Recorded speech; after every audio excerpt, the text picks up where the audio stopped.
Ollywood इंडस्ट्रीर सबुठार अधिक budget रे निर्माण होगाकू जाउछि नुआ ओलीवुड मूवी जार बजेट रखा जाइछि 10 कोटी।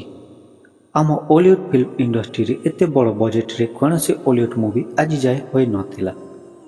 ए मूवीर टाइटल रखा जाइछि लैंडफॉल।